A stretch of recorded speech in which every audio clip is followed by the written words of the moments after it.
დღევანდელ ვიდეოში ჩვენ ვისაუბრებთ ამინომჟავებზე და მის შესავალ ნაწილზე. ზოგადად ამინომჟავები წარმოადგენს ჰეტეროფუნქციურ ნაერთებს, რომლებიც შედის ცილების შემადგენლობაში, კერძოდ ცილების მონომერულ ერთეულებს წარმოადგენს და ახსნათ ზოგადად ამინომჟავების ზოგადი სტრუქტურა.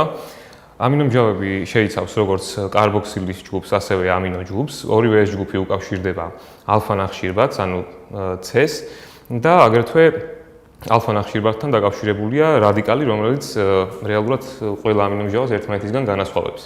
და აგრეთვე დაკავშირებულია წყალბადის ატომი.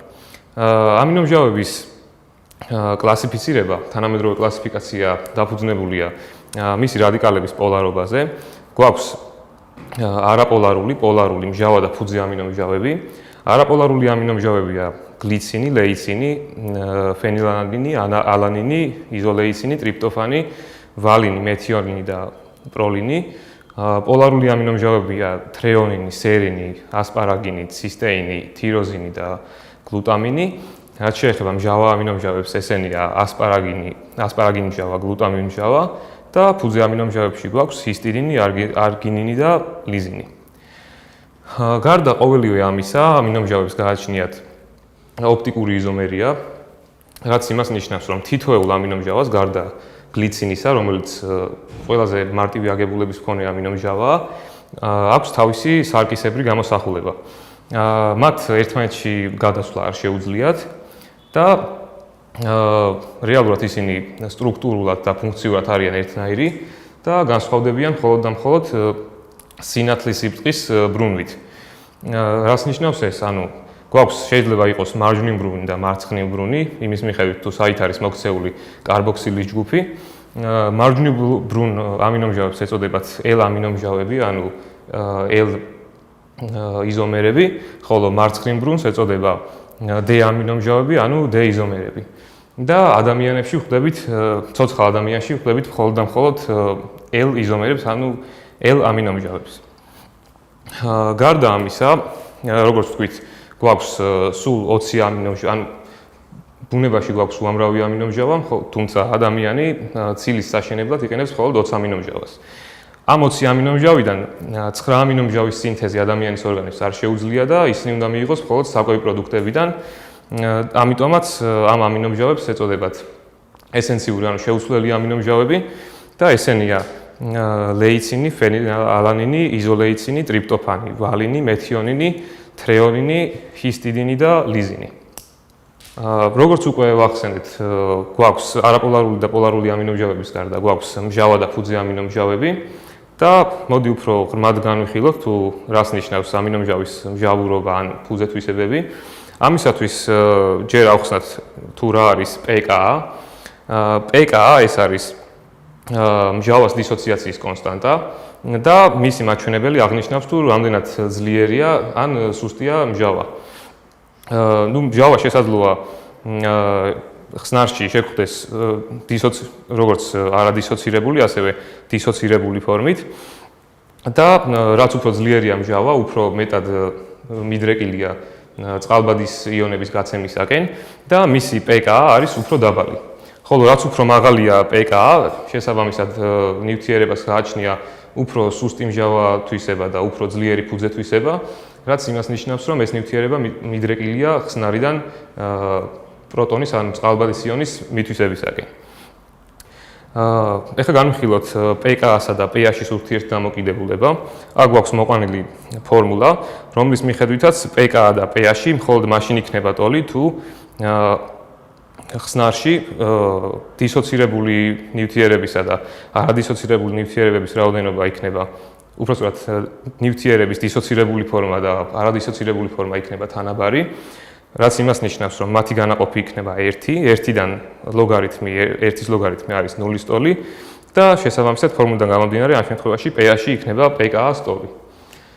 ეხლა რა ხდება მაშინ, როდესაც PKA და pH-ი არ არიან ერთმანეთის ტოლები და ერთ-ერთი არის უფრო მეტი. თუ pH-ი მეტია PKA-ზე, ამ შემთხვევაში ხსნარში გვექნება დისოცირებული ფორმა მომატებული, ხოლო თუ PKA მეტია pH-ზე, ამ შემთხვევაში ხსნარში გვექნება არადისოცირებული ფორმა მომატებული, ანუ ეს ნივთიერება არის პროტონირებული, მითვისებული აქვს ხსნარიდან წყალბადის იონები. ყოველივე ეს რომ მოვარგოთ ფუძე და მჟავა ამინომჟავებს, მიხვდებით თუ რატომ არიან ისინი, რატომ ეწოდებათ მათ ფუძე და მჟავა. დავიწყოთ ფუძე ამინომჟავებით, ეს არის არგინინის მაგალითზე განვიხილოთ მის თვისებები. ფუძე ამინომჟავებს ზოგადად გააჩნიათ ჩვეულებრივ ძირითად ჯაჭვში ერთი კარბოქსილის ჯგუფი და ერთი ამინო ჯგუფი, თუმცა გვერდის ჯაჭვში, ანუ რადიკალში გააჩნიათ კიდევ დამატებით ერთი ამინო ჯგუფი. ორივე ამინო ჯგუფის pK არის საკმაოდ მაღალი და ნეიტრალურ ამ შემთხვევაში სისხლის პლაზმის pH-ზე უფრო მაღალი. შესაბამისად, აქედან გამომდინარე, ვინაიდან pK მეტია pH-ზე, ორივე ამინო ჯგუფი მიდრეკილია წყალბად იონების მითვისებისაკენ. რაც შეეხება კარბოქსილის ჯგუფს, კარბოქსილის ჯგუფს გააჩნია დაბალი pK, ანუ pH-ზე უფრო დაბალი pK, რაც იმას ნიშნავს, რომ მათ ძლიერი მჟავა ბუნება აქვს და ისინი გასცემენ წყალბადის იონებს ხსნარში.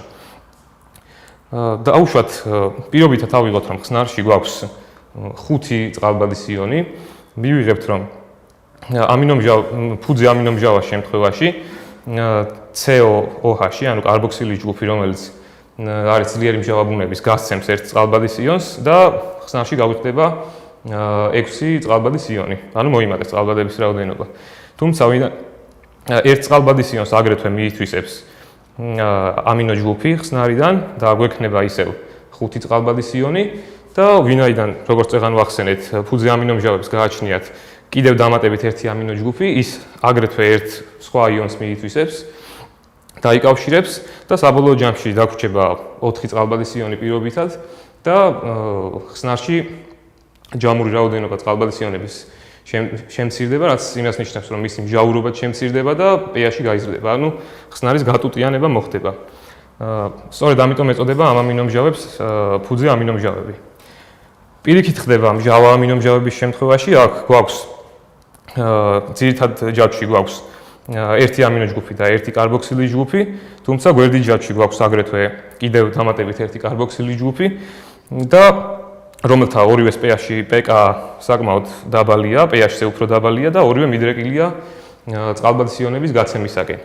ვინაიდან ორი კარბოქსილია და ერთი ამინო ჯგუფი, ორს გასცემს და მხოლოდ ერთს მიიერთებს, ამიტომ ჯამური რაოდენობა ხსნარში წყალბად იონების გაიზრდება, შესაბამისად გაიზრდება მჟაურობაც და შემცირდება pH-იც. ამინომჟავები აგრეთვე იყოფა გლუკოგენურ და კეტოგენურ ამინომჟავებად. გლუკოგენური ამინომჟავებია მეთიონინი, ჰისტიდინი, ვალინი, ხოლო კეტოგენური ამინომჟავებია ლეიცინი და ლიზინი. გარდა ამისა, გვაქვს ისეთი ამინომჟავების, რომლებიც ორივე კატეგორიას მიეკუთვნებიან, ესენია იზოლეიცინი, ფენილალანინი, თრეონინი და ტრიპტოფანი. გლუკოგენური ამინომჟავები მონაწილეობენ გლუკონეოგენეზში, რაც ნიშნავს სხვა სახის ნივთიერებიდან გლუკოზის სინთეზს. ამ შემთხვევაში ამინომჟავიდან ხდება გლუკოზის სინთეზი, ხოლო კეტოგენური ამინომჟავები მონაწილეობენ აგრეთვე კრებსის ციკლში და წარმოქმნიან კეტოსხეულებს.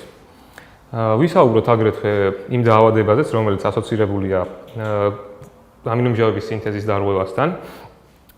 გვაქვს ნამგლისებრი უჯრედოვანი ანემია, რომლის დროსაც ხდება გენური მუტაცია და გლუტამატის ჩანაცვლება ვალინით.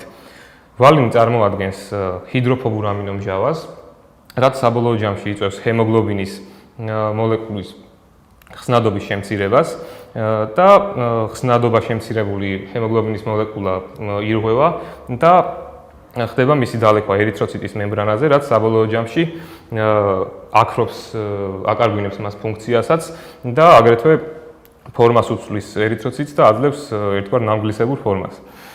ამ დაავადების სიმპტომებია ანემია, ტკივილის ეპიზოდები, აგრეთვე კიდურების შეშუპება, ფეხების დაწვრილება, შესაძლოა მოხდეს პუბერტაციის შეფერხება, მხედველობის დარღვევა, ასპლენია და ფილტვის უკმარისობა. მნიშვნელოვანია ისიც, რომ ამ დაავადების მატარებელი ჰეტეროზიგოტი ინდივიდებს გააჩნიათ მალარიის მიმართ რეზისტენტობა და ბოლოს ვისაუბროთ თერაპიაზეც, ნამგლისებრი უჯრედოვანი ანემიის მკურნალობის მეთოდები ჯერჯერობით არ არის შემუშავებული, გვაქვს მხოლოდ და მხოლოდ სიმპტომური თერაპია მკურნალობის სიმპტომებს და დღესდღეობით მუშაობენ გენურ თერაპიაზეც. სულ ეს იყო ვიდეო ამინომჟავების შესავალი ნაწილის შესახებ, შევხვდებით შემდეგ ვიდეოში.